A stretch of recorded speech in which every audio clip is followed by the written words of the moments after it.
পরিবর্তিত পরিস্থিতিতে ঢাকার ২ সিটি কর্পোরেশনের বেশিরভাগ কাউন্সিলরই মামলার পাশাপাশি হামলার ভয়ে নিয়মিত অফিসে আসছেন না।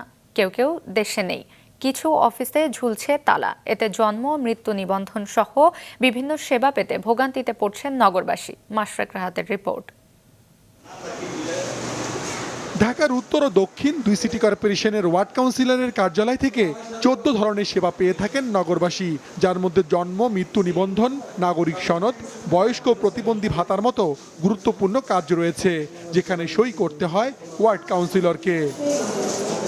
পরিবর্তিত পরিস্থিতিতে ঢাকার ২ সিটি কর্পোরেশনের ১২৯ জন ওয়ার্ড কাউন্সিলরের মধ্যে বেশিরভাগই নিয়মিত অফিস করছেন না।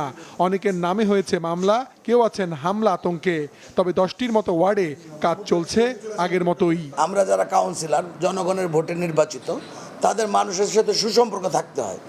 তো অনেকের এই সুসম্পর্কটা নেই, না থাকার কারণে অনেকে অফিসে আসতে পারছে না, ভয় পাচ্ছে।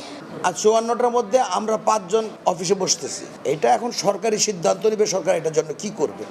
আমরা চাই যাতে এমন কিছু করুক যাতে এলাকাবাসী তাদের সেবাটা পেতে পারে। এখানে যিনি কাউন্সিলর আছেন উনি বসতে পারেন না দেখি। সো আমি গত মঙ্গলবার আমার কাগজটা সাবমিট করে গেছিলাম, উনি বলছিল বৃহস্পতিবার আসতে, বৃহস্পতিবারও ডিলে হলো।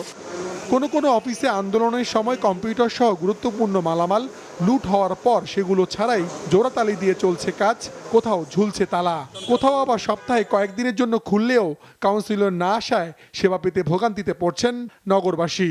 আমাদের যে কম্পিউটার লুট হওয়ার পরে আমাদের কম্পিউটার বরাদ্দ দেওয়া হয় না, জন্ম নিবন্ধন সাইন হচ্ছে না। তো উনি আপাতত নাই, অবশ্যই আসতেছেন না। কাউন্সিলরের যেটা সিগনেচারের প্রয়োজন, আমরা তো সেটা এখন পাচ্ছি না, সে না থাকাতে। আমরা যে জরুরি প্রয়োজনে এখানে আসি না, নাগরিকত্ব সনদ, তারপরে জন্ম নিবন্ধন, এগুলোর জন্য আমাদের অন্যান্য কার্যক্রম কিন্তু বিঘ্নিত হচ্ছে। চেয়ারে নাই এটা ঠিক, কিন্তু তারপরেও আমরা সেবাগুলো দিচ্ছি, একটু আড়ালে আছে। আমার জন্ম নিবন্ধন ভুল ছিল, ওটা সংশোধন করেছি, অনলাইনে আবেদন করছি, তো এগুলো জমা দিতে আসছে আর কি।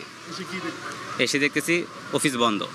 অন্তর্বর্তী সরকার আসার পর সিটি কর্পোরেশনের মেয়রদের অপসারণ করে প্রশাসক নিয়োগ দিয়েছে। তবে ২ সিটির কাউন্সিলররা তাদের দায়িত্বে বহাল আছেন। মাশরাক রাহাত, মাছরাঙা সংবাদ, ঢাকা।